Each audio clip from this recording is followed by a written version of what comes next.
Hello, everyone, and welcome back to the Always Moving podcast. I am your host, Lyndon Suvanto, and my guest today got spooked by the Zoom lady saying that we're recording this one. Noah Parmiter, how are you, sir? I'm doing amazing, Lyndon. How are you doing? I'm swell. You just told me it's minus 36, so doing better than that. So it's been nipply. I was going to go to the gym this morning, had my car all plugged in and everything, and then, of course, doesn't want to start. Yeah, that's the dream. Booster cables and Did you get it going? Yeah, thankfully, but not ideal standing out in the cold trying to fix my car. I can say I don't miss that. No, and I don't miss it either. So if you ever do miss it, let me know and I can send it your way. Yeah, okay, thank you. It's very sunny and I don't think snow is ever going to happen here, so I'm pretty happy with that. What's the temperature there right now? Today's a little chilly. It's probably like 18. Ooh, you're gonna need a nice little fall jacket, maybe. little windbreaker. Yeah. To live that life. Ooh. Yeah, but thanks for coming on, man. Thanks for having me. I'm super glad that you asked me. We had a little bit of troubles kind of setting it up through our busy schedules, but we're here. We're getting it done. To get it done, yeah. Yeah, because we originally were supposed to go to New York, but then things happened where others couldn't leave the country. Yeah, very unfortunate. But here we are. Yeah, hey, here we are. So do you want to kind of give a little intro to our listeners who don't know who you are? I don't know if you're aware, it's a very international podcast, so you're about to go global now. So perfect. I'm ready for my fame and sponsorships to come in here. Yes, sir. But yeah, I'm Noah Parmiter. I've known Lyndon for 3 or 4 years now. We originally met when we were ice cream scoopers together, associated by Handball. And yeah, ever since we've talked, stayed in contact, been pretty good buddies. But other than that, I'm a student right now to become an elementary teacher. I still currently play handball. I'm on the Alberta Team Handball Federation board. I'm the director of officiating. And yeah, other than that, I just like to hang out with friends, go to the cabin, work out, just do that kind of stuff, Grow sweet mustaches, the usual. Attempt to grow sweet mustaches. So before, it's going to be a lot about handball, but before we jump in, like what made you want to be an elementary school teacher? Honestly, I think, originally I wanted to be like a high school teacher for phys ed, more specifically. But then I think like as I had so many teachers impact me through elementary, I was kind of like, this is super cool, Then I also started coaching a U13 handball team, and a lot of them were grade 5 and 6, and like coaching them, I just had so much fun, and like seeing them progress and grow, I was like, this is like so awesome, So then I was like, yeah, those are big elemental years for them. So you from like beginning of grade 5 to, oh man, they can throw. Yeah, right. It's almost like a bit of like self-gratitude, like to see them progress like that. It was like more motivating for me. I was like, oh, like they're so much better for them when they started. Yeah. Now I want to put in more work to them. Yeah. So then I was like, maybe I'll do some elementary. And then right now I got my practicum coming up here in a couple months. And I've been doing some volunteering and observation days with that class. And I just love it. They're so much fun. They're cute. And yeah, it's just so much fun. Man, I love that. That was something I actually originally was going to do, was education. And then I fucked up in grade 12. I'm like, I need math 30 pure or something. And then I just didn't pay attention and then dropped my average. Yeah, well, that happened to me too. Out of high school, I guess I needed a class that I didn't know I needed. And then that's always fun. I had to upgrade a little bit of classes, but then yeah, I'm on the right track now. So yeah, here we go. Yeah, I'm excited, Yeah, man, good for you. I love that. It seems like a lot of people I've met through handball are teachers in a way. So maybe there's a nice little, these coaches inspired them. You're going to inspire the next group of people. So yeah, I hope so, Then that way we have connections through the school system and stuff, And we can learn the new lingo. Oh, as I get older, I don't know what the hell people are saying. I know. The year I came out of high school, it's just like any new lingo I hear, I'm just like, what? I'm always Googling it. Like, what does that mean? What does cap mean? What does lit mean? Yeah, no, okay. It's good. Man, I'm glad to hear it. And I'm excited for you because you're about to jump in. You're doing the practicum soon. So it's like, oh, baby. two months and I'm in the deep water. So we'll see how it goes. Yeah. So going into handball now. So how did you? I always find it interesting how people in Edmonton or in Canada in general kind of end up playing handball. How did you get into it? Yeah. So, I mean, I started through high school. I think it was, well, I was grade 10. I was 16 years old and, you know, Aloysius, right? Yeah, yeah. Yeah. One of my best friends, Aloysius, he, was playing provincial team the year before and he went to Germany and Iceland. And I was kind of like, Yo, the this is heck, cool. like, why are you traveling so much? Like, this is crazy. You know, so he was doing all that. And then he was at the same high school as me. So I was like, he's like, oh, well, come play. I'm like, oh, I guess I'll try out. Yeah. So I tried out. One thing led to another. I got asked to play for the provincial team. And then, I mean, yeah, the rest is just kind of history from there. I just continued to love the sport. And, Yeah. you know, I went to Germany and Iceland, then progressed to like youth elite, then juniors, seniors, and so on and so forth, you know? Hey, and on this show, feel free to brag about yourself. Everyone wants to hear. Well, in that case, let me tell you about my skill. And nobody could keep up to me in the running. I was just so much better than everyone. Like, no competition, you know? You know what it's like, right? It was lit. Yeah. Yeah, lit. Man, that's cool. Where'd you go to high school? I went to high school at East Glen. Oh, East Glen. I had some rivalries with East Glen, Queenie, Yeah. and all these guys growing up.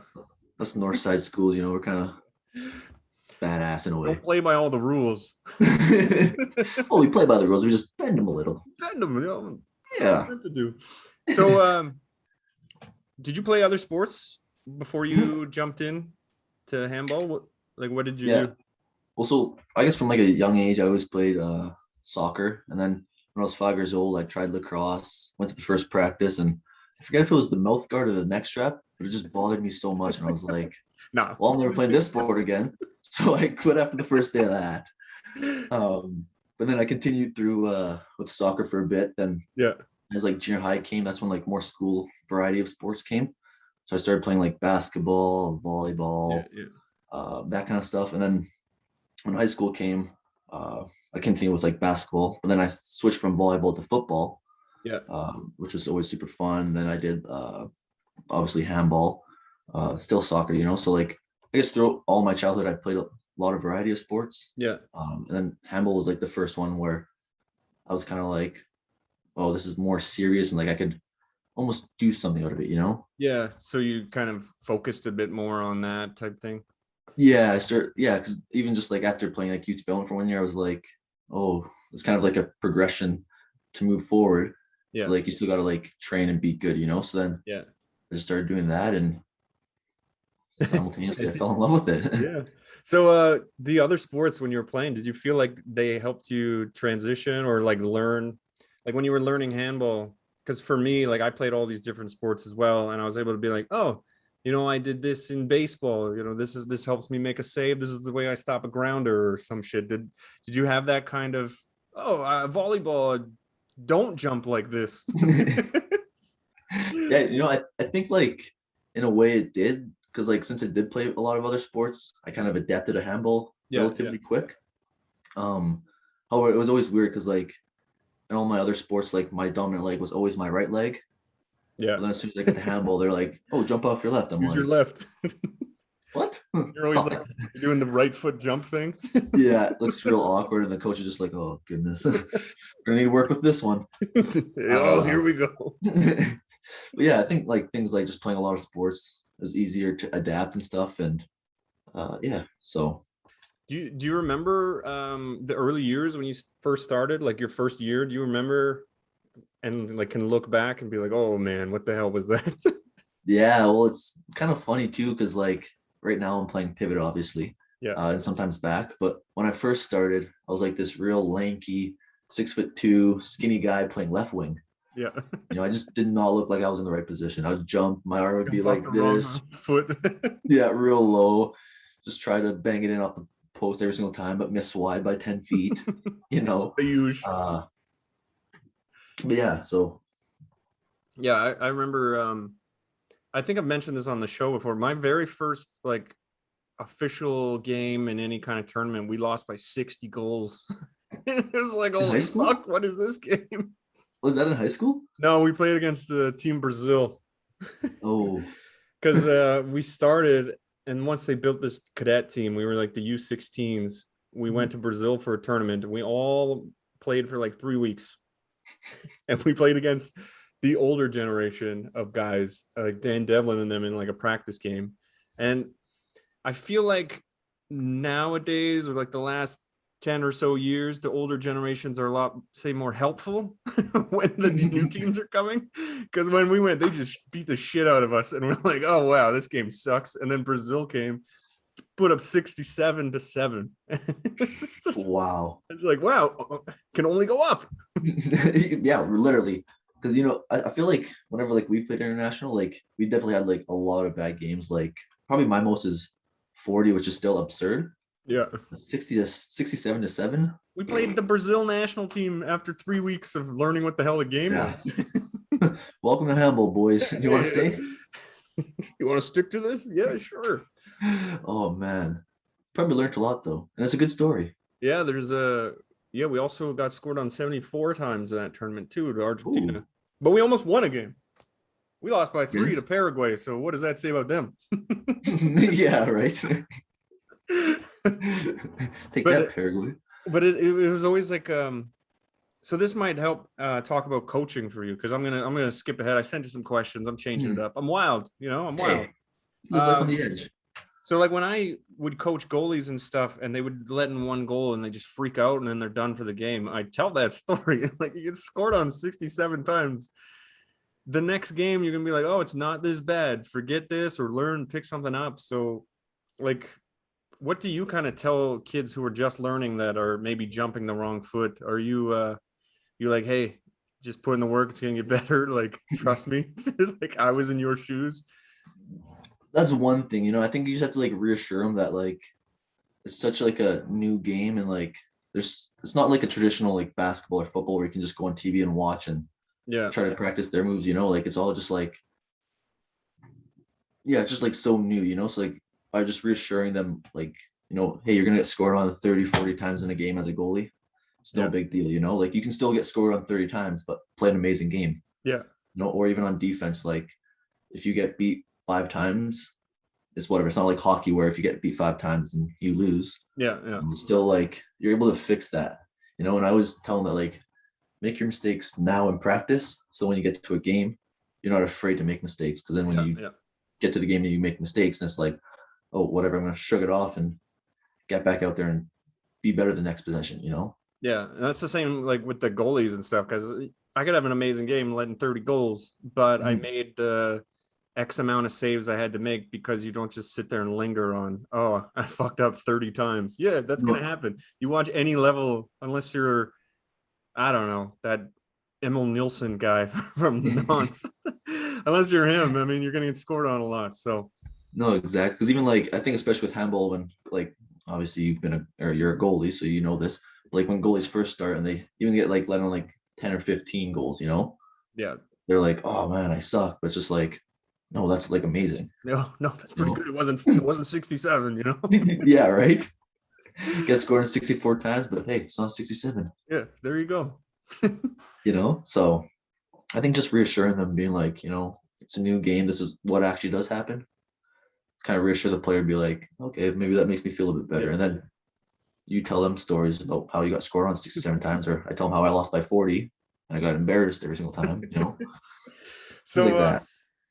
sorry to move forward here, was when did you feel like you went from, hey, this game's new and I'm learning it, to, okay, I can do something serious with this, I'm pretty good?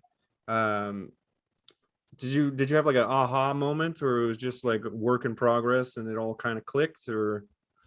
I don't know if I had like one specific aha moment, Yeah. but like as like time went on, it was almost like, I went to Germany and Iceland, and like then I went to like Spain and Italy. And like almost after that, it was kind of like, okay, like if I play like a high level of basketball or hockey or something, I'm never going to be able to really travel to these places. Yeah. I'm never going to be like, yeah, going to Spain, Italy, Sweden, Denmark with my best friends, Yeah. playing the sport that I love, And then when I seen that, and then obviously when I was 17 years old, I started playing with like the junior team. I was kind of like, okay, well, this is like the next step from the very basics to learning more about like team stuff and like, playing to compete, Yeah. So I think at that point, that's when I was kind of like, okay, maybe I should like really start like, working out more and taking this more seriously. Cause then like, who knows what the possibilities are, whether it's through like national team or going to Yeah. Europe again or doing something like that.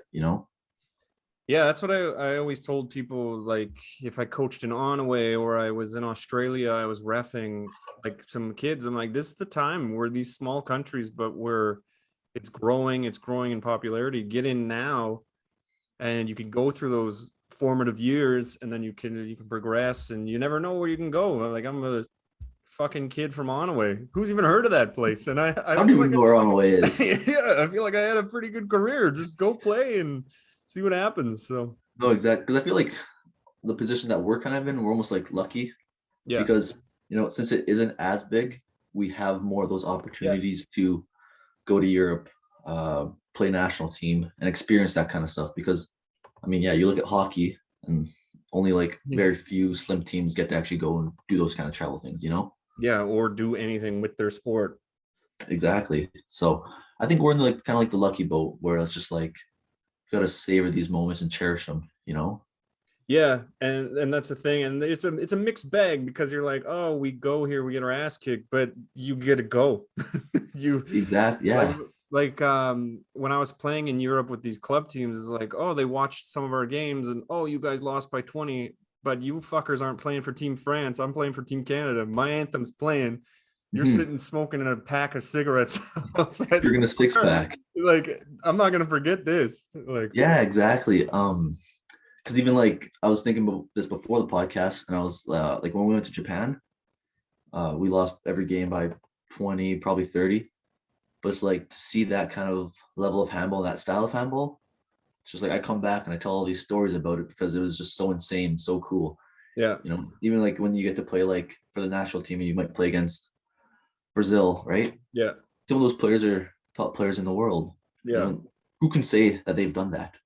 yeah.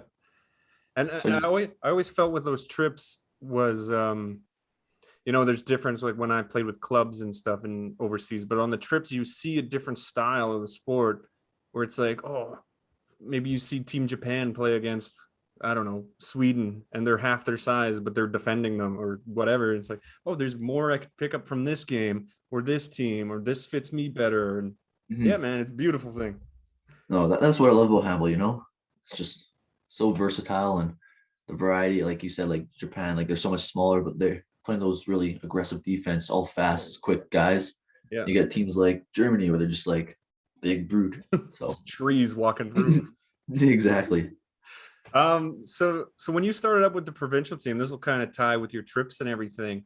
Um, what was it like when you're like, oh shit, I'm playing Team Alberta, we're doing these trips, we're like, what were some of your best moments, best memories from these times? Because you're still a part of it, but like when you first started to now, what were some of these memorable trips or games or moments or what with your with the provincial team for you? I think like looking back on my like youth days and stuff, like looking back at like all those memories I made with like friends that I still talk to today, because like whenever I get up together with like some of the guys that I play like youth elite or even junior men's with and stuff, whenever we see each other, it's always like no matter what, conversation always like Every time. shifts over to handball. Yeah. We're talking about all these stories and we're just laughing, having a good time. Like we talk about this like 50 times. Yeah. But every single time it's just like that just feels so good, you know. Yeah. And then even going from like those kind of memories and then kind of transitioning to when I did get like more competitive with handball, like getting into like winning nationals, winning US nationals, and progressing through that stuff to where we want to go to win, not just go for like the experience and to get better. Yeah, that's when you switch from I'm going for the trips to I'm going to go win this fucking tournament or something. Yeah. Mhm. No, exactly. And for me, and it's every time I see any player I used to play with or whatever, it's like you said, it's just like shit, remember this game? Remember that guy?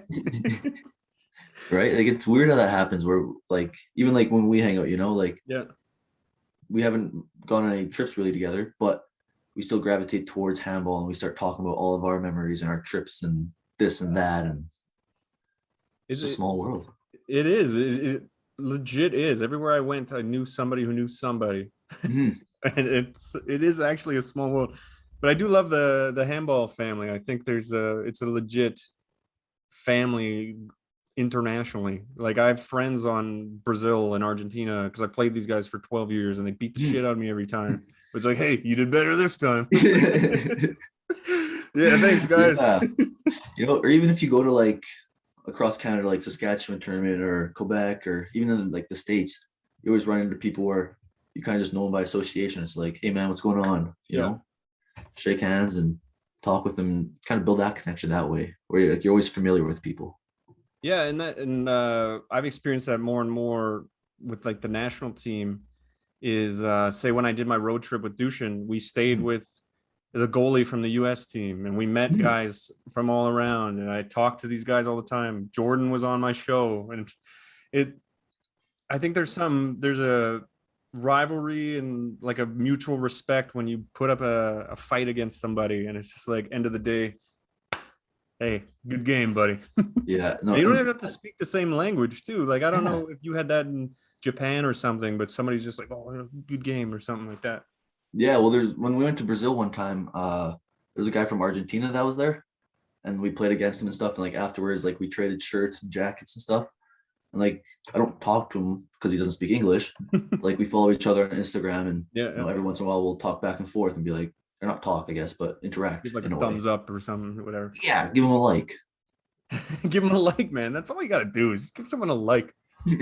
Anyone who's listening to this episode, go give me a like, give Noah a like, and you. It's like The Sims. You get like a plus. Yeah. Relationship plus. Make sure you subscribe to the podcast as well. Yeah, buy my book while you're at it. So still with the or with the provincial team, where what was kind of your group's dynamic? Would you feel like moving like throughout your years? Because I know you were kind of younger than Craig and Daryl and those guys, and then they were younger than us, and all the groups kind of had their own like way they went about it, or they had maybe their own narrative. Like for us as a junior team, we just always fucked up. And then my last year of the juniors, we finally won junior gold. And like every year we had like almost a new coach, we had new players, and we would go in like confident, but then we would blow one game and we always choked. And then so with the provincial team, my favorite memory was when we finally won the juniors. Like it took me 7 years or something, but we finally won juniors. What was like with your generation, what was your kind of your thing or your big moment? What was your favorite moment with your collective? That's a good question. I should have prepped you on that one. Yeah, that was You a really threw it whammy. at me. But even for me too, it was trips. Like you mentioned the Saskatchewan tournament, and we would bring Monopoly. We'd play in that room, and like those moments they've stuck with me 15 years later. Are there moments with your team, like specific moments that you think you won't forget? Yeah, I think as a collective, like one of my greatest memories was when we went to Myrtle Beach for U.S. Nationals. Like we were like a super young team. I think like our average age was 20, 21. And like just when we went to this tournament, like we were, I guess, known as like the young guys at the tournament. And like when we went there, like we just brought like so much hype and like excitement. Yeah, And like it kind of added to the benefit, but they were like live streaming with like commentators and stuff. yeah, So then the commentators would kind of like gas us up, and then us as players would be all gassed up. yeah, So I think then like after that we won like the open division for U.S. Nationals, and I think like that moment just stuck with me because I was like, like these group of guys, if we stick together, like this is something that we can progress towards to like go to elite at U.S. yeah, Nationals yeah, and like progress to go to Norca Championships and then go to who knows maybe Super Globe one day. yeah, Because I just seen that like the work that we put in that year and like how much we progressed that year. They're just like, okay, I think this is like the right group of guys that we got right here. yeah. Are you still with this group? Are you still kind of in that window, you think? I'd say probably 50%, 50, Okay. 60%. Some have moved on, some have moved countries, some just quit. Yeah. But for the most, I think, yeah, about 50%, I would say. Okay. Yeah, So, because I know exactly that window. Like if we stick together, we can do this thing. We had a 4-year window with Team Canada when Alexi was our coach. We sat down from our first camp, and it was like our kind of core for this 4-year window. And then we ended up losing the qualifier to the US. But it was like after that tournament, everyone just went their way, and it was, I think that group was my favorite team I ever played with because it was like we worked so hard and we sucked, and then we got good and we figured it out. We went to Greenland. We had these amazing tournaments, but yeah, I'm just embrace that time, man, because once it's gone and once these people stop playing, they don't come back. oh, I know, and that's what I'm trying to do, because I think this like group was like, because when I played on like the senior team beforehand with like Craig, Daryl, all those guys, it was like I was always like the young guy, and like they're always like so Yep. much better than me already. That Whereas was like like their this team group, type thing. yeah, exactly, it was like their team. Whereas like when we went to Myrtle Beach with this team, it's like we kind of grew and built together. Yeah. So almost had like that value of like nobody was like leaps and stones better than the other. It was just like a team effort that we won Yeah. that championship with. Yeah, and that makes that victory even better. Yeah. Not just some Just, ragtag group. It's the guys you play hackaball with or whatever. yeah. Basketball and headball soccer every warm up. Yeah. Ah, that's sweet, man. Okay, I'm gonna transition you to I've got my list here. I sent you some of these. Before we move on to my next thing, what were some of the you can shout out a couple people. Does anyone that helped you a lot along the way that was like, oh, this dude gave me advice, or this girl on Mhm. the women's team was like, hey, try this? And was there anyone specifically that you would like to give a shout out? This is their Yeah. time. Hey, well, here comes the sunshine. I think two people that really helped me the most were Craig and Tyrell. I mean, Craig was my first coach, and then Tyrell, he kind of like introduced me to like NWA Handball Club. Yeah. And like even when like I was 16 playing there, if I scored, like he would always like gas me up on the bench, make me feel real good. And then they obviously both became my junior coaches, Yeah. and I started playing with them. And just like watching them both, because they've both been like top talents here in Alberta and Canada, and watching them between like not only their skill, but also like just like their knowledge of everything. Yeah. I think I've just learned so much from them that I have to appreciate them. Yeah. No, Yeah. and those two are, like you said, they're super talented, but for me, they're leaders. And I think you can Mm, learn a lot, even maybe if you don't get better with playing, you can get better with leadership from guys like that. And so I mhm, think especially Tyrell and Craig, you can definitely pick up like oh, I'll help the next generation how they help me do this. mhm. So Yeah, those are because good even two, like to add on, two shout out. Yeah. because even to add on with like their leadership, like on and off the court, they're always like there to help you, and like the things that they've done for Alberta team handball have like helped magnet or grow the sport so much. Yeah. That's just like thank you in a way. Nice. I'll tag them. Big shout outs. Perfect. Um, so you went to Denmark.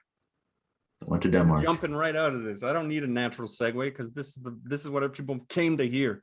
This is always moving podcast. We're always We're moving. always, yeah, we don't sit still here. I'm struggling in my chair right now. Oh, trust me. Denmark. When did it come up that you could go, and what were your thoughts? Were you just instant yes, or were you hesitant?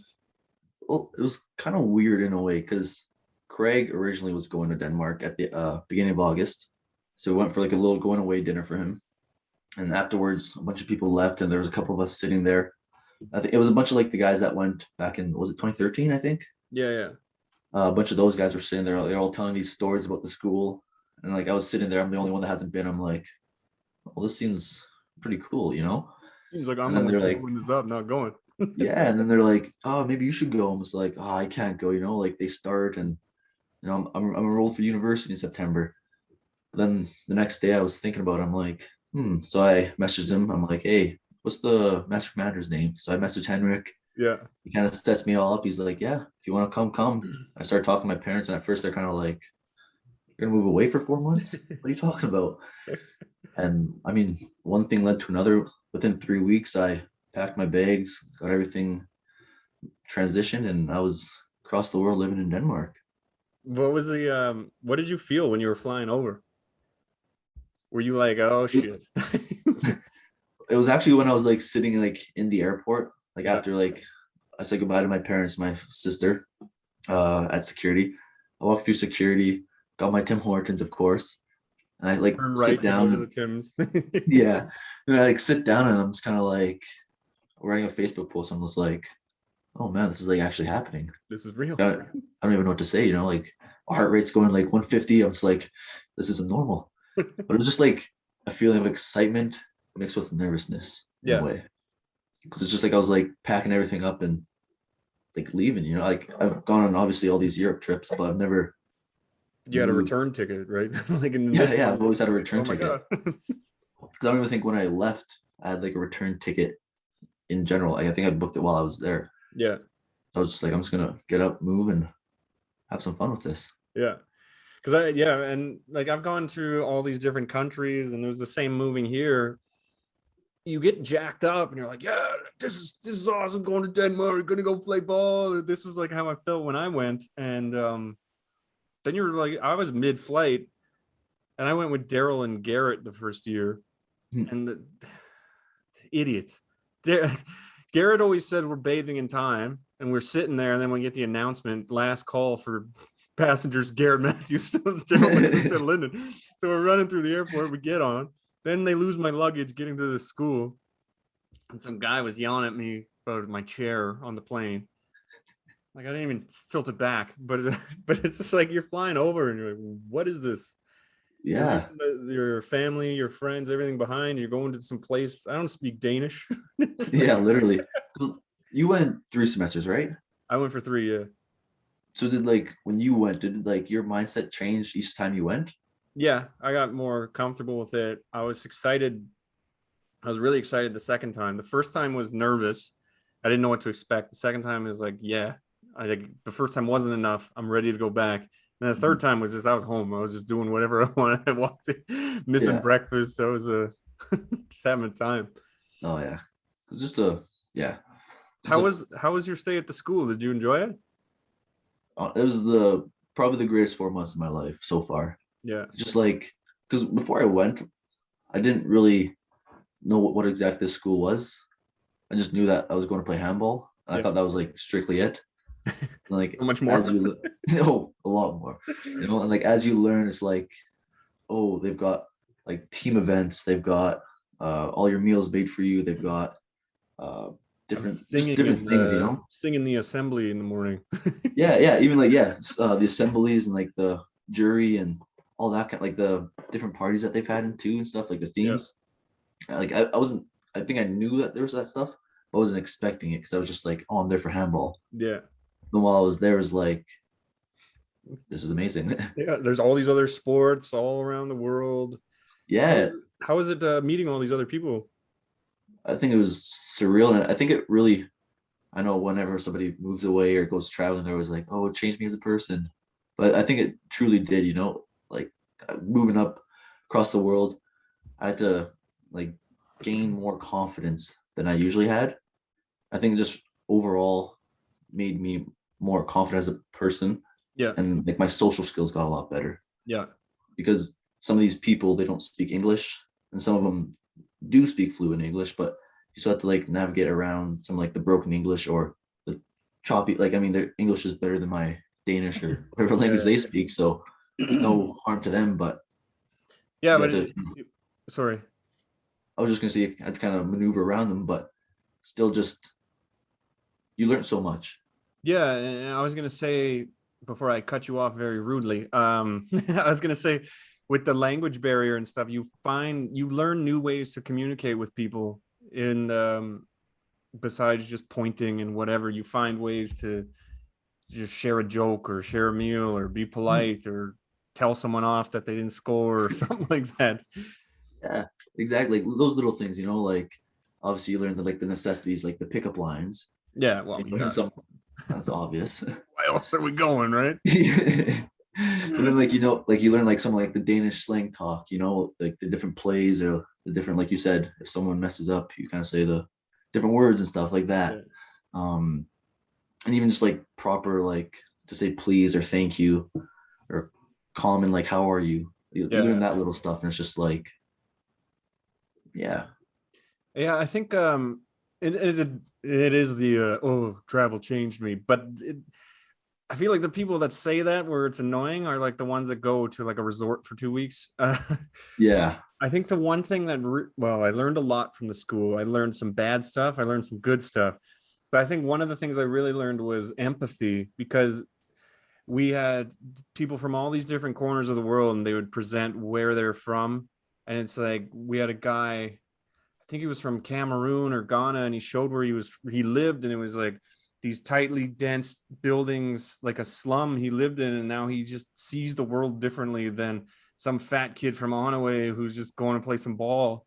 And you kind of appreciate more, or I appreciated more what I had, and I think that's really stuck with me still. And I think it really changed me from this arrogant douchebag that I was when I was younger to this older douchebag who's less yeah. arrogant. Yeah, and I think like now that you say that, that's one of like the greatest things about this school is that since there are so many like different cultures and backgrounds, like you just you learn and experience all the differences that they bring to the table. Like you said, like the guy from Cameroon or whatever, he was living in like, these little huts. But Yeah. it's just like, oh, I didn't even really know that Yeah. I didn't think that people live like really, that. I've never met anyone who lived like that or something like that. Hmm.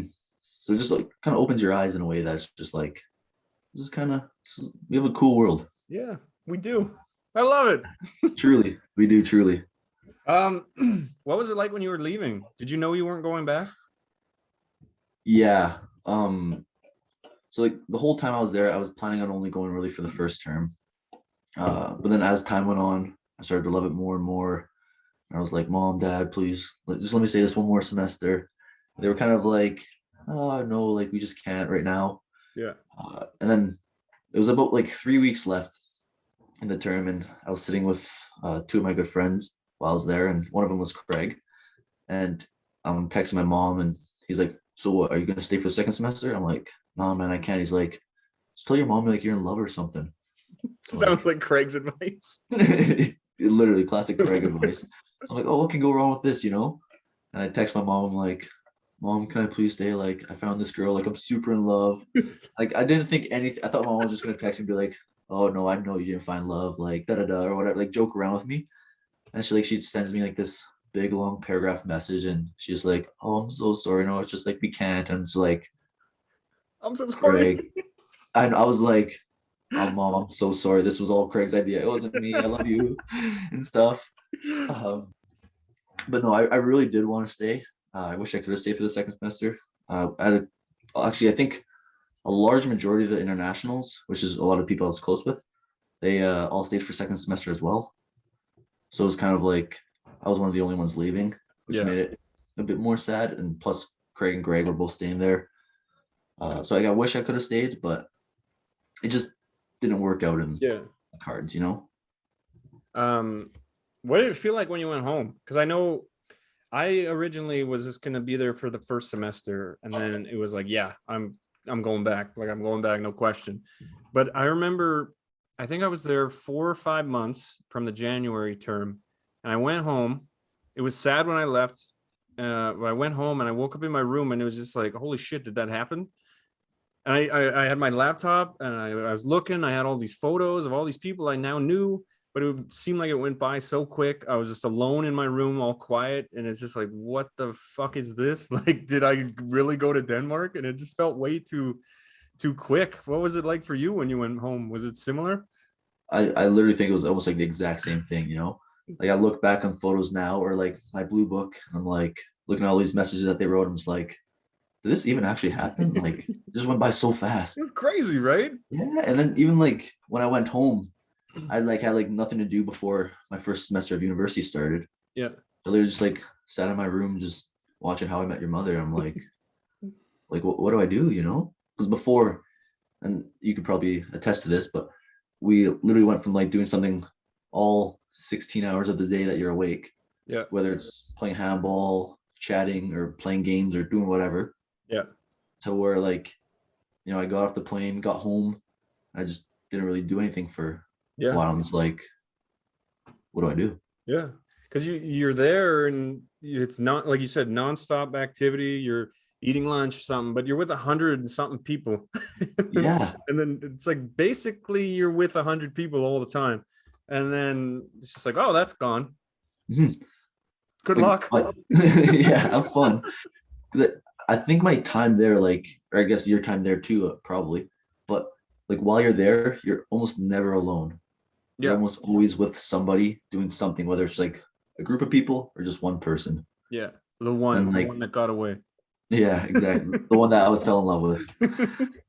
Um, and then you go home and it's just like nothing. And you're just like, Yeah, oh, hmm, how do I adjust? here we are. Yeah. But I would do, I just absolutely love the school and it was so much fun. And Yeah. so just anyone that wants to go. Yeah, I, 'Cause I always told people like from high school or didn't play handball. I'm like, just go take dance and play basketball. I'm like, just yeah, go. You don't have to play handball. Nobody knows literally what that's that is here. Just go play literally basketball and go do outdoor. that's what I'm telling people. Like go do multi-sport and yeah, or whatever your favorite sport is, go have fun and don't take it seriously, Yeah, Just live life for 4 months and do that. They use it as their break between school. exactly. Go do it. Exactly. Because even my cousin, she was doing kind of like a gap year or whatever. And I'm just like, go to Denmark, Yeah. go live life. And obviously she didn't. So her loss. Oh, you But screwed up, girly. settle up. But no, it's definitely a good place for young adults to go and if they don't know what they want to do, go Yeah, there and have fun. you can have fun. You learn how to function on your own, possibly the first time Mhm. ever, and yeah. Yeah. Had to do laundry for the first time ever. Fun Ah, experience. had to buy new clothes after. Yeah.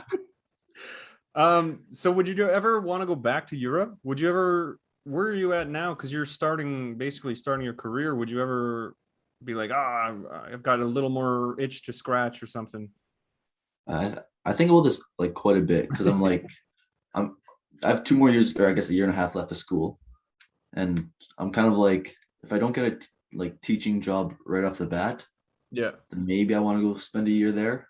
yeah, But I'm also like, do I want to like push back everything another year and yeah, like yeah, and delay move on that with life in a process. way? Yeah, Um, and it's also kind of like depends where like me personally I'm in life. Like if I have a significant other, that might play into factor, or if I mean COVID's still a thing, then that might also kind of yeah, screw us over. kind of different than when I was just venturing Yeah, around the globe. Now you have to yeah. do all this shit. So I definitely think about it a lot. Where I'm like, maybe I want to go. Obviously, I don't think I'd go back to the school just because I'm a bit older now. Yeah, yeah. Even if I want to go like to France or Denmark just to play on a club, I think about it a lot. It's just I think it really depends where I'm at in my life Yeah. at the time. Because So I know some of the guys like Craig went back, Greg went back, and they just they weren't sure or they wanted this or they had this little bit extra they needed to get out. And then I know when Daryl went back to the school for like his last one, it was like enough. It was enough to like, all right, that time's done. This period's done. I'm ready to do the next thing. But sometimes you just gotta let it all out. yeah, because like so you went to Denmark, right? Yeah, And then after that you went to France, yeah, then Australia, and yeah. then France again. And then France again. Okay, yeah, because like I guess let me ask you this question then. How did your experience differ from Denmark to France and Australia? Um, there was differences in a lot of ways. So like Denmark was the school and like they prepare the food and everything. When I moved to France, I was on my own. I was living on my own and there was people to help me, but not similar to the school. And then Australia I was on my own again. And yeah, I think the style of the handball is different. I don't know about your experience with any Danish teams that you played with, but for me, the French teams were way more welcoming than the Danish team I played for because they were just kind of like, yeah, yeah, yeah, go over there, do this. Not a lot of the guys really were that close. And then with the French team, they were family. Mhm. And that was something I experienced between France and Denmark a lot because I played for a good team and Scannabore was a good club, and like we played great teams. We had great players. We were the team. We had the pro team, and we were right below them. So we would have the pros come down when seasoning, or if they're cold, come down and play with us. So you would learn from guys, but they weren't overly welcoming. Hmm. I think I was quite lucky with like my club, especially my coach. He was like super awesome because it was me and two British guys. Yeah, So he was super awesome to us, where he's like, "Oh yeah, come in, like I'll hook you guys up with like a ride and all this yeah, kind of stuff to practice." And I think like the team as well, he kind of enforced it in a way that he made it welcoming for all of us. yeah, You know, like he would give his instructions in Danish sometimes, but for the most part, he'd almost always like do it in English, so we were all involved. yeah. So that way, I think I was quite lucky. But I did hear like some experiences where when guys did play on a Danish team, they're like, "Oh, they were so like unwelcoming." Yeah, But and yeah, I don't hold it against them or anything. It's just I mm, prefer all the other clubs I played for. That yeah, would, fair but enough. then because I think the situation too with my club in Denmark was they're the focus is the pro team. Mhm. So all these guys are like, yeah, maybe I'll help you, but I got to get back up to the top team. Like get the fuck out of my way. Like you don't speak the language. I don't want to explain this to you. I don't want to hold your hand through these trainings. I got to get back up. Yeah, which I think could be a difference between ours of like since you were like one step below Liga, Yeah. where I was like a couple steps below Liga, and it kind of like those guys were all just focused on handball, whereas mine was more focused on handball and having fun in a way. Yeah. Yeah. Which is nice. So And mhm. like that was good with some of my other clubs. But with the Danish team, there was one goalie, Niels Guldborg, my man. He was the guy that was great for me. But it was like the two top goalies on the Liga team, and then one of them, they're like third guy. He was always down with me. So he's trying to get up. Some would rotate and go back and forth. So it's like they don't want to help me potentially take their spot. I never Yeah, would because I wasn't good enough. But like, you know what I mean? they still see you as that threat almost. Yeah, who's this handsome guy? Yeah, don't want to steal my girl. Yeah, man, I loved it. I don't regret it at all. Like I love where I'm at today, and I learned so much from all these different clubs, all these different countries, and now I'm in America. Who just I don't know, Married man. married man in Florida. Who would have saw it? Nope. But it shaped you to be who you kind of are in a way, you know? Yeah, I think So it helped me a lot. Like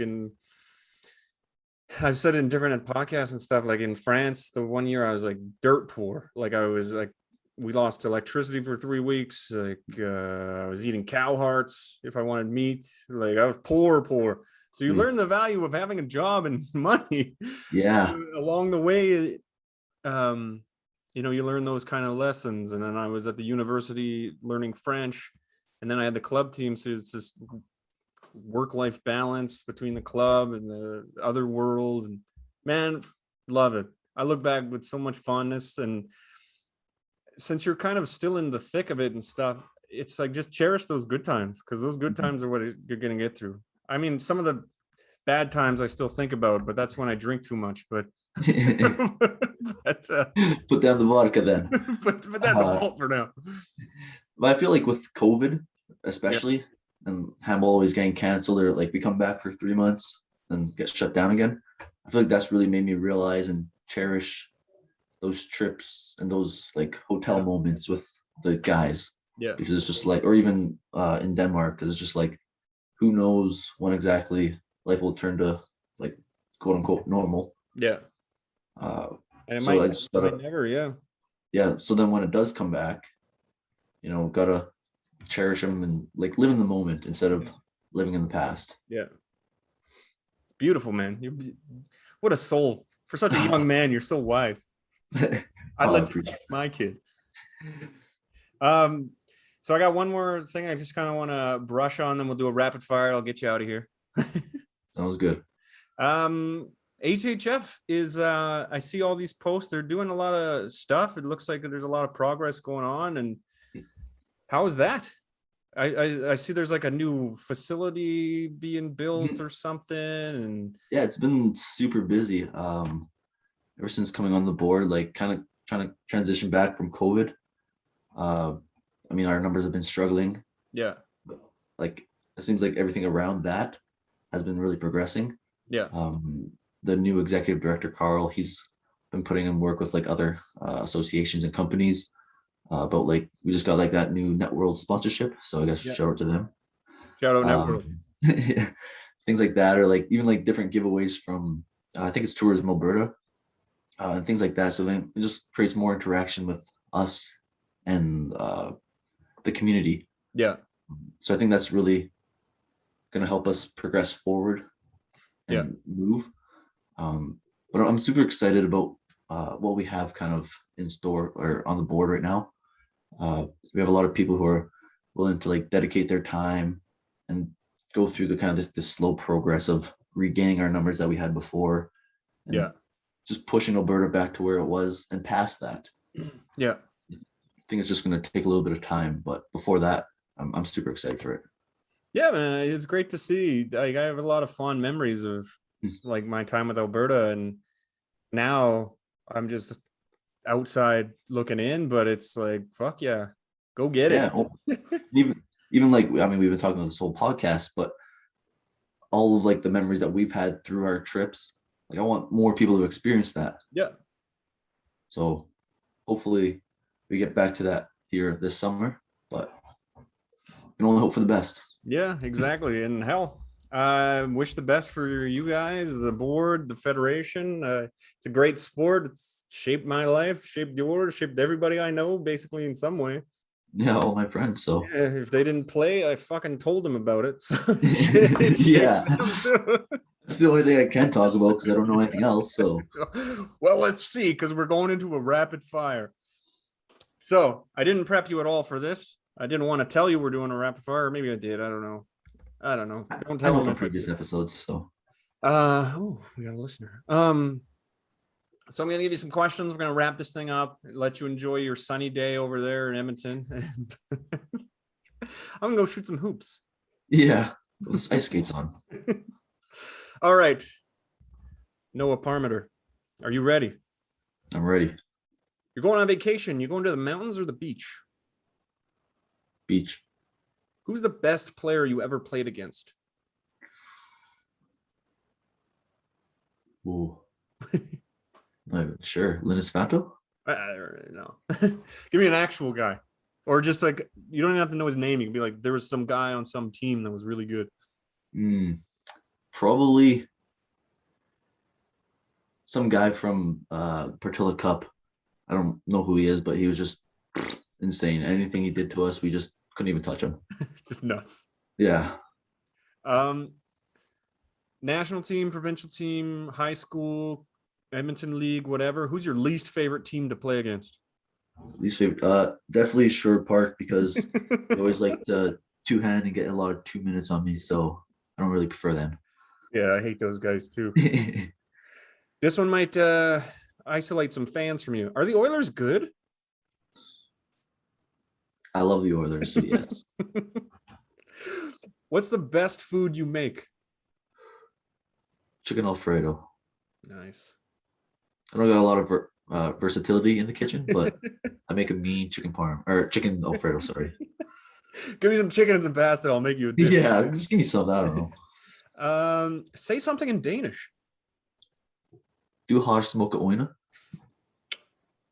You have beautiful eyes. What's your favorite trick shot? Definitely like a good dry leaf. Nice. Makes you look like an asshole when you're right past the goalie's head. And your last one, let's tug on the heartstrings one last time. Who is your personal hero? Or who is a personal hero? I gotta go with my parents. Just to see like how hard they work, both my mom and my dad, and like all that they've sacrificed to give us, whether that's my dad working overtime or my mom coming home from work and then driving us to practice or making us dinner or doing this or that or just everything all around, you know. I gotta go with my parents, definitely. My man, I love to hear it. Make sure they listen to this episode all the way to the end so they can hear that. Mom, just listen to the last 30 seconds. Well, Noah, I appreciate you being on. I hope everyone who's listening enjoyed our stories. Thank you very much, sir. Thank you for having me. And I guess I haven't given you a proper congratulations on your marriage, but congratulations on that. I gave you a little text message. Ooh, thank you. Text message, but now I get to do one a little bit face to face in a way. Yeah. So congratulations on that. But thank you so much for having me on this. Absolutely loved it. Been excited for this for the past week. So Yeah, man. No, it's been a pleasure. I'm glad that we made it work. I'm glad that your university went on strike and that we had this time. And to everyone listening, thank you for listening to this episode. This is number 45. That's a pretty big one, Noah. Ooh, bigger than 44. Oh, yeah. Suck at 44. Go listen to that one, too, though. This has been the Always Moving Podcast. As always, I am your host, Lyndon Suvanto. And as we say around these parts, do you know Sayonara. we say, let's keep this thing moving.